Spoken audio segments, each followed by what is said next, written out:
IIT ಕಾನ್ಪುರದಲ್ಲಿಂದು ನಡೆದ ಸಂವಾದ ಕಾರ್ಯಕ್ರಮದಲ್ಲಿ ಉಪರಾಷ್ಟ್ರಪತಿ ಜಗದೀಪ್ ಧನ್ಕರ್ ಪಾಲ್ಗೊಂಡು ಭಾರತದ ಅಭಿವೃದ್ಧಿಯಲ್ಲಿ ನಾವೀನ್ಯತೆಯ ಪಾತ್ರ ಕುರಿತು ಐಐಟಿ ವಿದ್ಯಾರ್ಥಿಗಳೊಂದಿಗೆ ಸಂವಾದ ನಡೆಸಿದರು. ಉತ್ತರ ಪ್ರದೇಶ ರಾಜ್ಯಪಾಲರಾದ ಆನಂದಿಬೆನ್ ಪಟೇಲ್ ಮತ್ತಿತರರು ಉಪಸ್ಥಿತರಿದ್ದರು.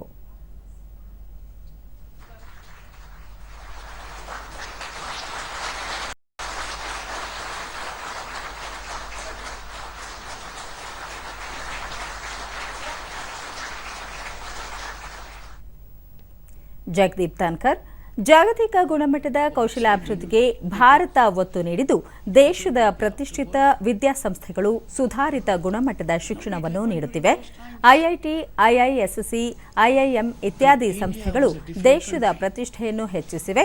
Atal innovation mission, make in India, startup India ಸೇರಿದಂತೆ ನಾವೀನ್ಯತೆಯನ್ನು ಉತ್ತೇಜಿಸುವ ಮಹತ್ವದ ಯೋಜನೆಗಳ ಯಶಸ್ಸಿನ ಪರಿಣಾಮ ದೇಶ ಪ್ರಗತಿಯ ಹೊಸ ಚೈತನ್ಯವನ್ನು ಪಡೆದಿದೆ ಎಂದು ಅಭಿಪ್ರಾಯಪಟ್ಟರು.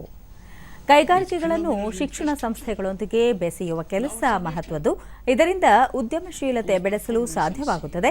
ಜೊತೆಗೆ ಔದ್ಯೋಗಿಕ ವಲಯ ನಿರೀಕ್ಷಿಸುವ ಕೌಶಲ್ಯಗಳ ಅನ್ವೇಷಣೆಗೆ ಅವಕಾಶ ದೊರೆಯುತ್ತದೆ. ನಮ್ಮ ಜ್ಞಾನಾಧಾರಿತ ವ್ಯವಸ್ಥೆಯನ್ನು ಸುಸ್ಥಿತ ಅಭಿವೃದ್ಧಿಗೆ ಬಳಕೆ ಮಾಡಿಕೊಳ್ಳುವ ತಾಂತ್ರಿಕ ಕುಶಲತೆ ಅಗತ್ಯವಾಗಿದೆ.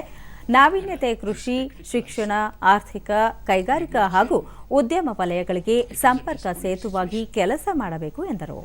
Things have dramatically changed for you, and therefore there could be no better ecosystem available to you now.